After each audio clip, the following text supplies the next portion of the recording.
Mga kapatid ko kay Kristo, tayo po ngayon ay nasa ika-21 linggo sa karaniwang panahon. Ang paring mamumuno sa ating banal na pagdiriwang ay si Reverend Father Tony Labiao Jr. Tumayo na po ang lahat at sumabay sa pambungad na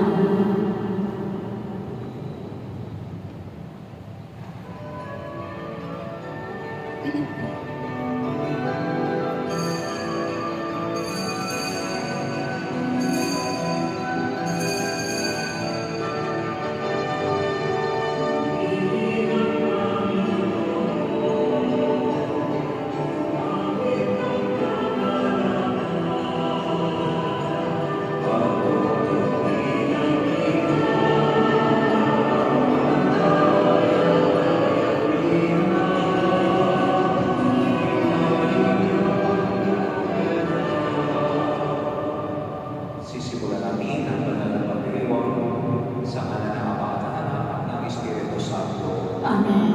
Ang pagpapala ng ating Panginoong Jesucristo, ang pag-ibig ng Diyos sa at pagkikipagkaisa ng Espiritu Santo, naway sumayin ng lahat. At sumayin. Mga kapatid, aminin natin na aming mga kasalanan upang tayo ay maging marami at kumanap sa banal na pagdiriwang. Tayong lahat, inaamin ko sa makapangyarihan ng Diyos sa inyong mga kapatid, na luha ang pagkakasala sa isip, sa salita, sa gawa, at sa aking pagkulang. Kaya sinasabi mo sa mga na Birhen Maria, sa lahat ng mga anghel at mga banal, at sa inyong mga kapatid, na ako'y manalangin sa Panginoong ating Diyos. Kaawaan tayo ng makapangyarihang Diyos, katawarin tayo sa ating mga kasalanan, at pagtubayan tayo sa buhay na walang hanggan. Amen. Panginoon, kaawaan mo kami. Panginoon, kaawaan mo kami. Kristo, kaawaan mo kami. Kristo, kaawaan mo kami. Panginoon, kaawaan mo kami. Panginoon, kaawaan mo kami. Manalangin tayo. Ang maraming makapangyarihan, ginagawa mo kami magkaisa ng kalooban. Ipagkaloob mo ang iyong mga utos ay aming mahalin.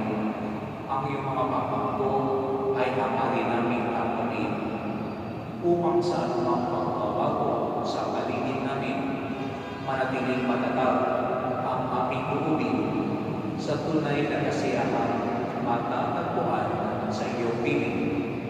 Sa pamamagitan ng Jesucristo, kasama ng Espiritu Santo, magpasawalang hanggan. Amen.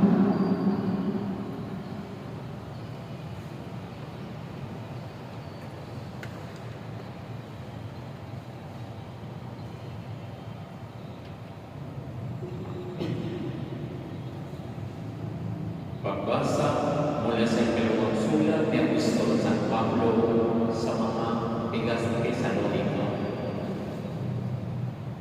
Tungkol naman sa pagparito ng aming Panginoong Jesucristo at sa pagtitipon niya sa atin, pinamamangkin namin sa inyo, mga kapatid, na huwag kayong magugulat agad o mababahala sa balitang dumating na ang araw ng Panginoon.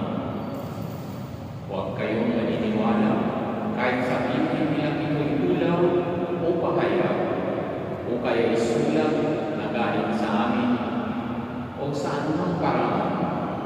Huwag kayong madadaya kanina. Tinawag kayo ng Diyos sa pamamagitan ng mabuting balita, ipinahayag namin sa inyo upang makasama sa kaluwalhati ng ating Panginoong Jesucristo. Kaya nga, mga kapatid, manatili kayong matatag sa mga katotohanan itinuro namin sa inyo, maging sa salita o sa sulat. Aliwinawa kayo ng ating Panginoong Jesucristo at ng ating Diyos at Ama na umilig sa atin at sa kanyang habag ay nagbigay sa atin